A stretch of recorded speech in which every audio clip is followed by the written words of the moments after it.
Okay, so we're going to do packet 2 today under this chapter. So it's got acids on the front.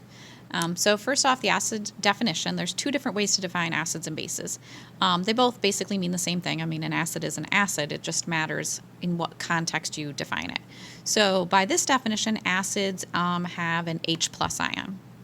By the other definition, acids are H plus or proton donors. So either way, the H plus is the key part about an acid. So like if you were to look on table K, they give you a bunch of different acids to choose from.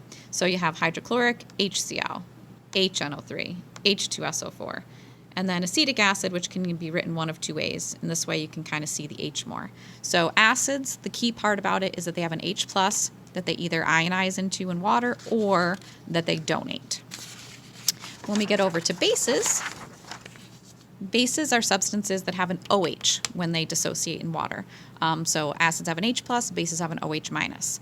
If we don't want to have a variance between talking about H's and OH's, then the Bronsted definition just still focuses on the H plus. It says that if acids are the proton donors, then bases are going to be the proton acceptors. So in other words, it just highlights the H being given and being accepted.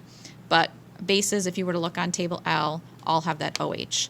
So it's like NaOH, KOH, like that. Okay.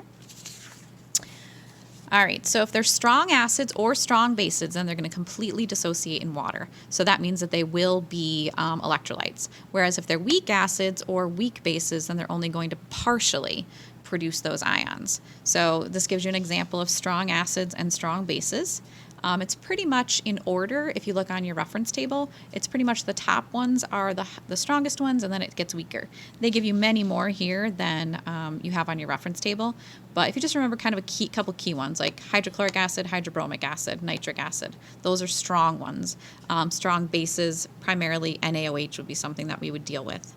Maybe KOH, BaOH.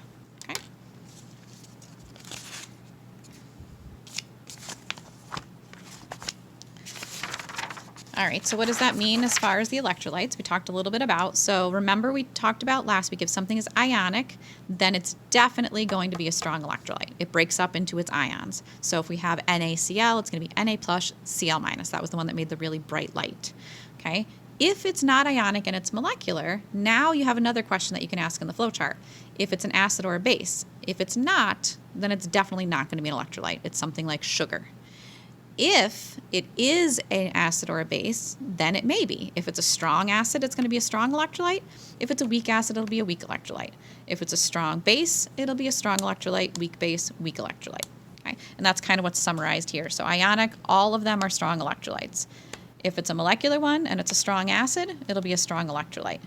If it's a weak electrolyte, then it would be a weak acid or a weak base, and then any other molecular ones are going to be non-electrolytes.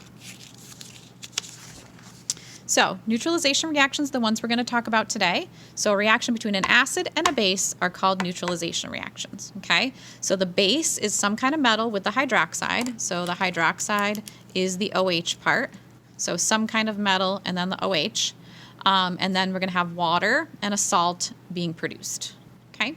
So they can be written as molecular, ionic, net ionic, but basically the gist is the same. So we have HCl, for example, and this is an acid. We have NaOH, which is a base. You can see the OH and the H highlighted for the acid and the base. When they neutralize, it's one of those, it's a double replacement like we've been doing. The Na and the Cl are now together, and the H is with the OH. So NaCl forms and the HOH, or H2O. So our products are water, which is of course neutral. That's not an acid or a base, and a salt, which is also neutral. And a salt really just means anything that's ionic. We're not talking about it has to be NaCl, which is table salt. Okay? So then if I were to break it up into its ions, I have H plus, Cl minus, Na plus, OH minus. We break up into water, which is as a whole, and then we have our Na plus and our Cl minus. So when we go through and we cross off the things that are the same on each side, we have Cl minus and Cl minus. We have Na plus and Na plus. So basically our net is H plus OH minus yields water, which of course we know is neutral.